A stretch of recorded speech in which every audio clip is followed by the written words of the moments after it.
রাজধানীসহ সারা দেশে ৯ দফা দাবি আদায়ের লক্ষ্যে বৈষম্য বিরোধী ছাত্র আন্দোলনের ডাকা শিক্ষার্থীদের গণমিছিল কর্মসূচিতে ধাওয়া পাল্টা ধাওয়া সহ টিয়ার শেল নিক্ষেপের ঘটনা ঘটেছে। শুক্রবার ২ আগস্ট এসব ঘটনা ঘটে।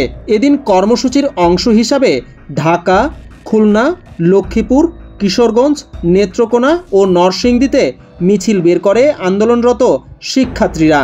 জানা গেছে, আন্দোলনকে কেন্দ্র করে বিকেলে খুলনার 0 পয়েন্টে শিক্ষার্থীদের সঙ্গে পুলিশের দফায় দফায় সংঘর্ষ হয়েছে। এ সময় আন্দোলনরত শিক্ষার্থীদের সঙ্গে ধাওয়া পাল্টা ধাওয়া হয় এবং এক পর্যায়ে টিয়ারশেল নিক্ষেপ করে পুলিশ। এতে উভয় পক্ষের বেশ কয়েকজন আহতও হয়েছেন। এরপর বিকেল 4:15 পর্যন্ত সড়কে শিক্ষার্থী এবং পুলিশ মুখোমুখি অবস্থান করছিল। এছাড়াও লক্ষ্মীপুরে কোটা বৈষম্য বিরোধী আন্দোলনকারীদের সঙ্গে ছাত্রলীগ, যুবলীগ নেতাকর্মীদের সংঘর্ষ হয়। এতে উভয় পক্ষের অন্তত 10 জন আহত হয়েছেন। দুপুর 2টার দিকে জেলা শহরের চকবাজার এলাকায় এ সংঘর্ষের ঘটনা ঘটে। এতে যারা আহত হয়েছেন তাদের বিভিন্ন হাসপাতালে প্রাথমিক চিকিৎসা দেওয়া হয়েছে। পাশাপাশি কিশোরগঞ্জে কোটা ইস্যু আন্দোলনে যারা নিহত হয়েছেন তাদের স্মরণে শুক্রবার জুম্মার নামাজের পর দোয়া করা হয়। এরপর নামাজ শেষ হলে দেশে শিক্ষার্থীদের ওপর হামলা, গুলি, হত্যার বিচার সহ ৯ দফা দাবিতে শহরের শহীদি মসজিদের সামনে থেকে একটি বিক্ষোভ মিছিল বের করে শিক্ষার্থীরা। মিছিলটি গৌরাঙ্গ বাজার এলাকায় এসে কিছুক্ষণ অবস্থান নেয়। পরে স্টেশন রোড এলাকায় সাদা পোশাকে থাকা কিশোরগঞ্জ সদর মডেল থানার এসআই আলামিনকে ধাওয়া করে মিছিলকারীদের একটি অংশ। এ সময় ইট পাটকেলের আঘাতে আহত হন ওই পুলিশ কর্মকর্তা।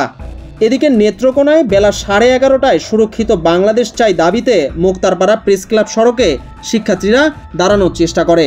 এ সময় নেত্রকোনা মডেল থানার ওসির নেতৃত্বে একদল পুলিশ আসার পর ছাত্রলীগের নেতাকর্মীরা শিক্ষার্থীদের হাত থেকে ফেস্টুন মোবাইল কেড়ে নেয়। শুধু তাই নয়, চিত্র সাংবাদিক আবু সুফিয়ান ছবি তুলতে গেলে তার হাত থেকে মোবাইল কেড়ে নেওয়ার চেষ্টা করে ছাত্রলীগ। অপরদিকে নরসিংদীতে বিভিন্ন কলেজের শিক্ষার্থী ও শিক্ষকরা গণগ্রেপ্তার ও হয়রানি বন্ধ, হত্যাকাণ্ডের বিচার, আটক শিক্ষার্থী ও জনতার মুক্তি, কারফিউ প্রত্যাহার ও শিক্ষা প্রতিষ্ঠান খুলে দেওয়ার দাবিতে বিক্ষোভ করেছে। দুপুরে পৌর শহরের উপজেলা মোড় এলাকায় শিক্ষার্থীর উপস্থিতিতে এই বিক্ষোভ অনুষ্ঠিত হয়। এ সময় মিছিলটি পৌর শহরের ব্রাহ্মণদী থেকে শহরের বিভিন্ন সড়ক প্রদক্ষিণ করে নরসিংদী প্রেস ক্লাবের সামনে পৌঁছানোর চেষ্টা করে। তবে প্রেস ক্লাবে পৌঁছানোর আগেই উপজেলা মোড়ে বিক্ষোভ মিছিলে বাধা দেয় আওয়ামী মহিলা লীগের নেত্রীরা।